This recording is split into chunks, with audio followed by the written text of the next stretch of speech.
What's up? Eric Butler here for TatumReport.com, and some pro-life leaders have written a letter to Attorney General Garland asking him to do something about the pro-abortion terrorism that's been happening across the country. These people have been targeting pregnancy centers. At the same time, they claim that the big, scary, right-wing pro-lifers don't care about children after they're born, but this uses the assumption that it's somehow better to be dead than to be poor or maybe have some sort of medical condition. And I'm not an expert, but I don't think these pregnancy centers immediately turn their back on women after the child is born. I also don't think that these pregnancy centers are forcing anybody to have children. In fact, I'd venture to say most women that visit a pregnancy center want to keep and care for the child. This is just pure terrorism. Simply because a pregnancy center exists does not mean that you can't get an abortion. So what they're really saying is, we will destroy anybody who even attempts to help a pregnant woman.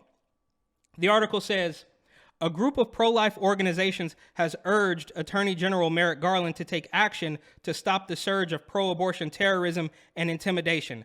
25 pro-life leaders sent a letter to the Justice Department highlighting several attacks against pregnancy clinics, churches, and even Supreme Court justices that have happened since the Dobbs majority decision was leaked last month. They referenced a group known as Jane's Revenge that threatened pregnancy centers if they did not close their doors. The letter stated, "The relative silence from the administration endangers Americans even more. One extremist group is advocating for violence in response to the final Supreme Court decision on Dobbs. The organization has claimed responsibility for scores of attacks against pro-life pregnancy centers in recent weeks, including firebombings, graffiti, and other vandalism. They've also been protesting in and around churches. We see these videos of these young women taking their clothes off in churches, and I thought that was illegal, but of course, I'm not an expert. I do recall, though, they made a law that you couldn't protest too close to an abortion clinic, and just to seem fair, I think they added a clause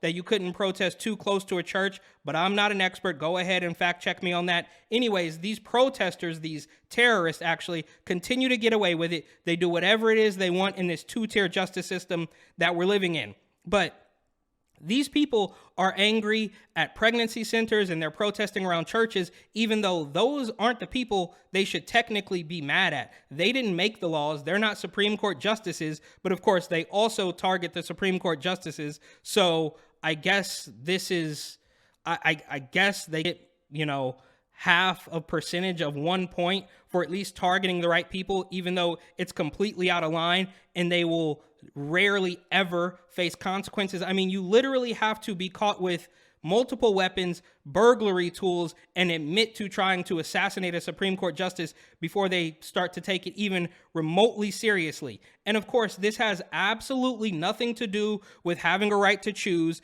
because I'm almost certain that the same group of people that are demanding a woman has a right to choose, even though they can't decide what a woman is, or they can't define what a woman is, or at least they pretend to not be able to define what a woman is. It's really quite confusing. But the point is, this has nothing to do with choice, because I can be almost certain the very same group of people who demand a woman's right to choose would gladly applaud a vaccine mandate. So this is all about having their weird demands met and using violence and or threatening to use violence to get that done. So I guess the moral of the story here is that in this two-tier justice system that we are forced to live in, you can firebomb a pregnancy center, you can spray paint the front of it with little to no consequences. But if you protest Rona lockdowns, if you don't want to get a shot, or you protest at Drag Queen Story Hour, you will immediately be met with the full force of the law. Thank you for watching another Tatum Report video. Make sure you subscribe to this channel, subscribe to us everywhere on social media, and if God has put it in your heart, give us a donation. See you on the next video.